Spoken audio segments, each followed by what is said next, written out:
Communication. Now, as we all know, or at least we should know, communication is key in everything. If you don't tell me, how can I know? How can I do better? How can I learn? How can I grow? If you don't tell me what I don't know, how would I like to be spoken to? With kindness, with manners, with grace. We don't need to speak every minute, every second, or every hour. A little check-in here and there, so I know you're thinking of me. You don't need to run away. You don't need to hide. It's okay. You can tell me because I'm here for you. I am someone who is always going to hurt your feelings with the truth rather than comfort you with a lie. A lot of the time for me, the lie is worse than the action. Now sure, I'm not going to say that the action won't hurt me, but the fact that you've gone out of your way to make an elaborate story and say you weren't there that day, you weren't doing this when I caught you doing it, whatever the case may be, shows me you don't care about me, you don't love me, you don't like me, and you care more about your feelings than mine. I don't want to be with anyone like that. I want someone who can communicate and tell me what they're thinking and feeling, even if it does hurt my feelings. I'm allowed to react the way I choose for whatever it is that you're telling me, but I can promise that we're going to talk about it, and I can promise that we'll get through it, or we'll come to a resolution, whatever that resolution may be. But I deserve the right to feel the things that I feel because of your actions. I'm not someone who's going to be texting you 24/7 because I need to hear tonality, I need to hear words. I don't want to be sitting there on the screen and just typing all day because I'm not 16. I need to hear your voice. I need to have FaceTime. I need to have calls. I need to hear you laugh, not see you laugh. I can text anyone and feel the exact same thing because they're words on a screen. They mean nothing, but I'm not going to hear anyone else's voice and react the same way that I do when I hear yours, because when I hear your voice, it feels like home. Effort and consistency matter to me more than anything else. You can tell me you like me. You can tell me I'm your type down to a T and I'm everything you've ever wanted, but if you don't do anything about it, what does that mean? Why are you asking me out on a date but then doing nothing to plan the date? It's been how many weeks, how many months, how many years? But you still like me, but not enough to make an effort to plan anything, not enough to do anything about it. But you'll view all of my stories and you'll like some of my pictures and you'll pop up when I post a selfie. You don't like me enough to actually make the effort to see me. You don't like me, you like the idea of me. I lose interest quite quickly because I have high standards and a low tolerance. We shouldn't be talking for more than 3 weeks without planning a date, at least, without having a phone call, at least. I don't want to be talking to you for that long for nothing. What's the point? And I am someone who puts all of my eggs in one basket. I will not be talking to you and thousands of other people because that doesn't do anything for me. I don't get anything from that. I don't need the validation from speaking to multiple people. They don't need to feel my ego. My ego is perfect the way it is. I'm happy the way I am. I love myself.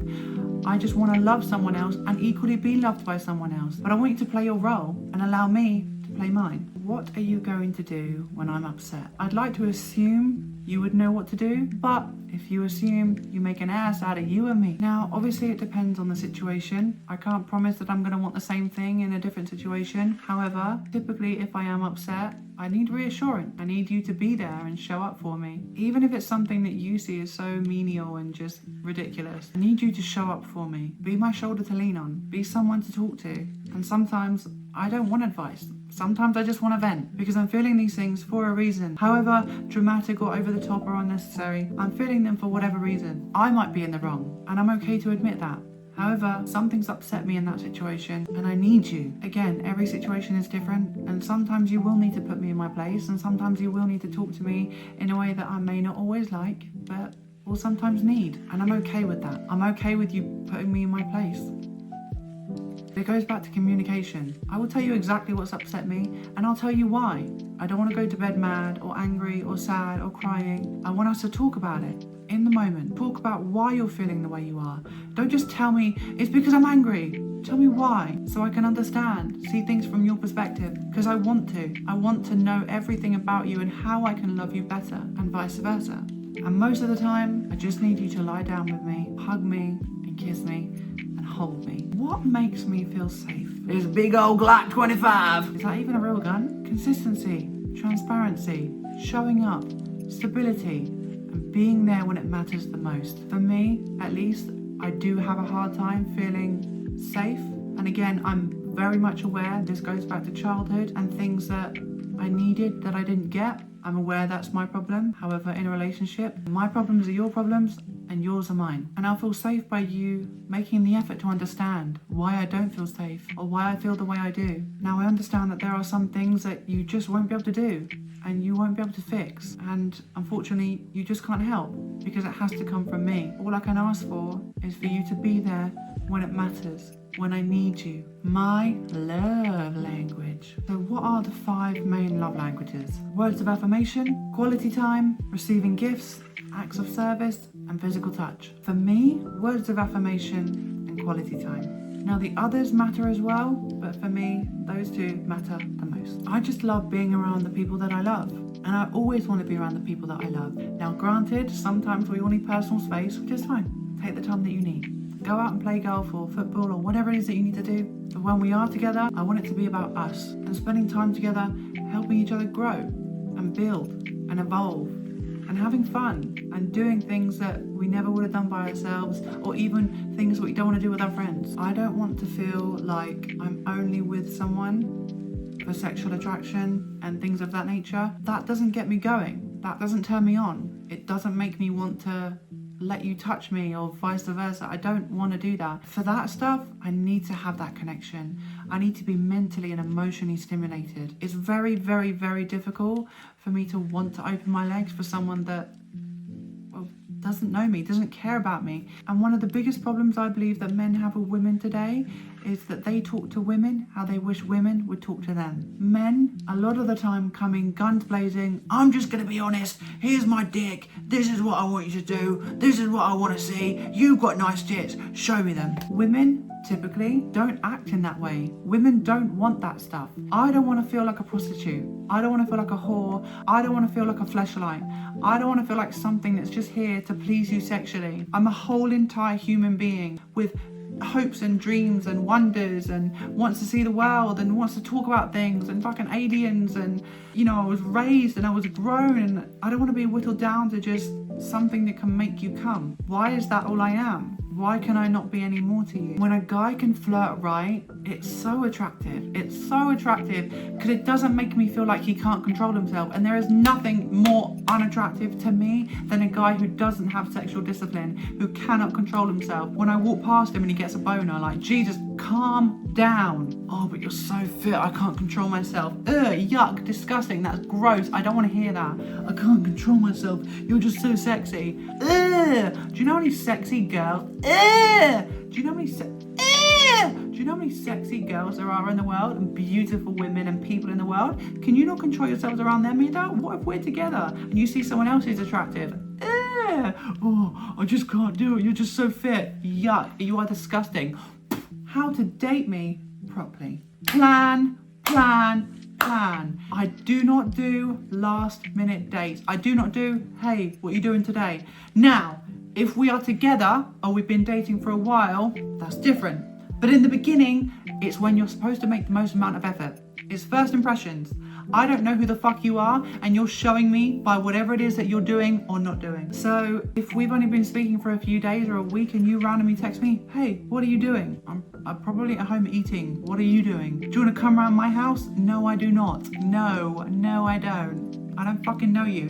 If you invite me around your house, I'm gonna rob you. For legal purposes, that was a joke. How you start is how you mean to go on, and you planning makes me know that you're making an effort, that I mean something to you. That turns me on. That's attractive. A guy who says, oh, what do you want to do?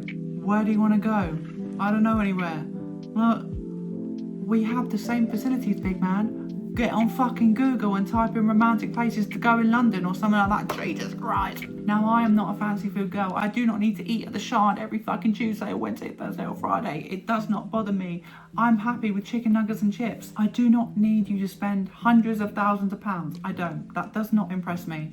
It's beautiful and it's a nice gesture, but save that for someone else. Don't save it for anyone else, because you're never going to be with anyone else. But it's so attractive when a man can go, hey, I think you're really beautiful. I'd love to take you out sometime. I know this really nice bar near me, or we can meet somewhere closer. I know a couple of bars around blah, blah, blah, blah, blah. Do you have an idea of where you'd like to go? That's so attractive, because then I'm happy to then go, actually, I don't really like any of those. How about this one? For instance, I don't want to sit there every single time and go, yeah, sure, fine, I'll tell you where we're going to go. This is it. This is da-da-da-da. Even if I only want to go to those places anyway. It's about you making an effort. Do you know what else is attractive? What else is sexy? Him saying, don't worry, I'll come pick you up. I'll send an Uber to you. Are you going to send me an Uber? Ooh, I like that. Oh, and another thing, and this goes to a lot of girls, flowers. When did men stop giving flowers? Why is that a thing? If I was going on a first date and I was a boy, I would bring the biggest bouquet of flowers and go, here you go, I just bought these for you. That's so romantic. Oh my God, thank you so much. Immediately, I'm open. I don't understand why this is difficult. I like results and not excuses. Stop telling me when you're busy. Tell me when you're free. Things I don't entertain. Like I said previously, I have very high standards and a very low tolerance, and my cut-off game is quick. The second I see any kind of inconsistency, mixed signals.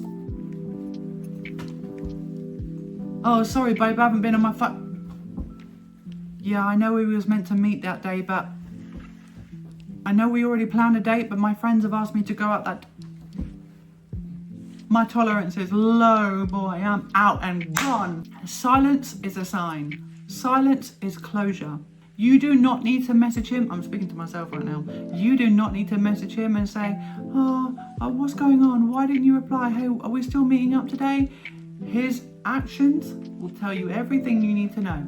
You don't need him to confirm anything. If he likes you, he will show up. Okay? A man who doesn't communicate, well, what do you expect me to do? What do you expect me to say? I don't know what you want from me.